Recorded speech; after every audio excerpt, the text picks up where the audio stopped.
Hello, friends, and welcome into the Cowboys Report. It's Tom Downey. Today's show sponsored by Kenzuri.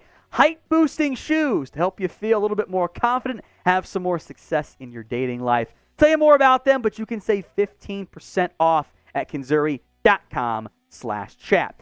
Today's show, as promised, defensive breakouts. We went through offensive breakouts. Now it's the defensive side of the ball's turn to break down who could emerge with a big-time step forward this season. Before we get to my list, if you love the Dallas Cowboys, I need you guys to like today's show. It really is that simple. The more likes we get, the more likely it is the Cowboys actually make it to a damn NFC Championship game this upcoming year. So like the video, or else I will blame you personally.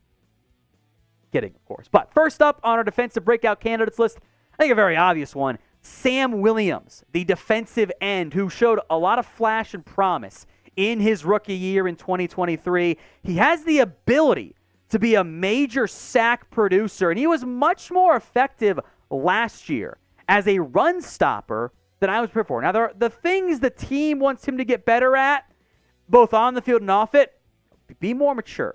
Be a true pros pro in the end. There are still some flags in his games that have caused issues. There was the car accident thing, which I think did rub some people the wrong way when he was talking about how, I was just lucky to be alive. It was a freak thing, like you were speeding pretty heavily. That was a big factor there. But the talent is undeniable. 9 TFLs in his first year, 4 sacks in his first season. The untapped ability is there. And he has a chance to thrive because he's not being asked to be the number 1 or even the number 2. My goal for Sam Williams this year is to steal snaps from Dorrance Armstrong. That's not me being anti-Armstrong, by the way. That's me wanting Sam Williams, who's younger and cheaper and probably has maybe a bit more upside overall, to emerge as a big part of this defense. To be that number 3 edge in year 2, this is Dan Quinn's guy. I want to see him live up to the expectations placed on him from the organization.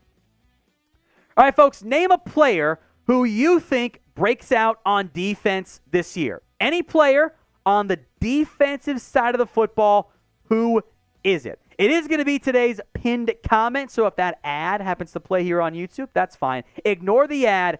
Go vote for your breakout candidate on defense right now. We'll see the defensive line here. Osa Odighizuwa. I almost got ahead of myself. You know who's coming third. But Osa has shown flashes. There's been promise of like, oh man, this guy could take that next step forward, but I need to see the next step forward. He's been a solid quality player for the Dallas Cowboys, but he gets a lot of favorable matchups in Dallas where he's got chances to be a high-end impact football player. He's had 11 quarterback hits each of the past 2 years. His sacks have gone up. His TFLs have gone up. But that next jump forward, that next leap from being, okay, he's probably a quality rotation player to, hey, this guy's a really good starter at the 3 technique. That's the next thing you're searching for. The quarterback hits stayed fairly steady last year. He kind of hit a wall in his first season. He has a chance to benefit from everybody around him. He doesn't have to be Aaron Donald because he's not the best player up front. Mozzie Smith should take up some double teams for him when they're both out there on the field. Teams pay more attention to Micah Parsons, to Tank Lawrence.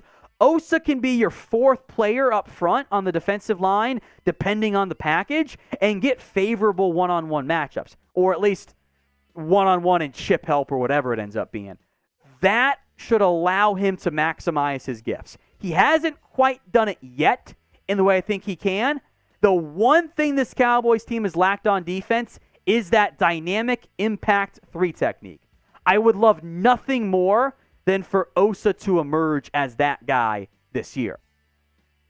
Today's Cowboys Report is presented by Kenzuri. Fellas, ever wished you were a little bit taller? Maybe you matched on Tinder or you wanted to, but her profile says must be over 6 foot. A delegation, I'm told, continues to be used by some out there. Maybe your date wants to wear heels but can't because it'll make her taller than you. That's just kind of weird. I got short kings covered with today's sponsor, Kenzuri. They make shoes that add up to 2.8 inches to your height without anyone knowing. Girls get heels, makeup, push-up bras. This is men's confidence boost with Kenzuri. We're all the same height lying down if you can catch the drift there. Kenzuri shoes not only height boosting, but also stylish and comfortable. They're not grandpa's Velcro shoes, but fashionable shoes that can receive compliments even without the height increase. The height insoles are built into the shoes, making it the ultimate height hack. For a limited time, you guys can get 15% off your order at kenzuri.com/chat. And the site is already 30% off. So with our link, you get an extra 15%. That's 45% if you can't do math, like my boy Will Scott can't, who also needs Kenzuris and wears them. That's 45% off your entire order. Support our show and check them out at CONZURI.com/chat. Life is short, but you don't have to be.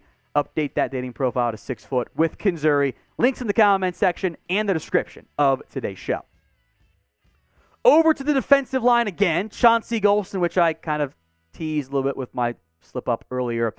I don't think Golston's going to emerge as that impact three setting. I think there are higher expectations for Osa than Golston. But there is still a role for him in a kind of, sort of Tyrone Crawford mold. He's been getting more work on the interior. I think that will continue, where he can do some of your dirty work. He can be a good run stopper for you and contribute on third downs. I'm not asking Golston to emerge as a, he's going to be a 7-sack guy or even a 5-sack guy. I don't need that from him. What I need is more depth up front. What I need is a guy who can be what I thought Neville Gallimore would be, a good rotation piece. Gallimore has not been that. Golston, I believe, can be. But what is your confidence level in the Dallas Cowboys defense? Scale it for me from 1 to 10. 1 on the low end, 10 on the high end. How confident are you feeling in Dan Quinn's squad this year? Go vote in the comments. To linebacker, Damone Clark. This I think is a very obvious pick too. Van Der Esch is going to be your linebacker 1. I think we all know that as long as he's healthy. They do need a linebacker 2. And Damone Clark got playing time last year, which I did not think was going to happen. I did not think Clark was going to be healthy at all last year. He proved me wrong, and I was very glad he did so. And there were some moments. He never took that step forward. But last year, Damone Clark was rehabbing this time. He wasn't out there getting reps and learning and getting better. He was getting healthier. Now, he has an entire real offseason of dedicated stuff to getting better at football. And that will go a long way for Damone Clark. And that's why I think he's a great breakout candidate on defense. Maybe DeMarvion Overshown gets some reps. I'm sure that'll happen. We'll talk about Jabril Cox. Maybe that Harper emerges. But Dallas wants Clark to be the guy. He had that neck concern. Came back last year. Showed some flashes. Now take that big step forward. Jabril Cox, next up on this list. And does he have to be on here? No.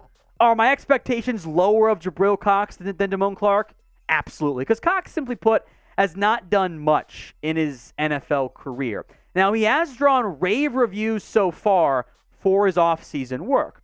Cox fits more of a hybrid role. He's more of a coverage linebacker than he is a true run-stopping thumper, but he's had 8 tackles in the course of 16 games played over the course of his NFL career. But I am contractually obligated to include Jabril Cox on this breakout player list because I liked him coming out of LSU. And we have the memes.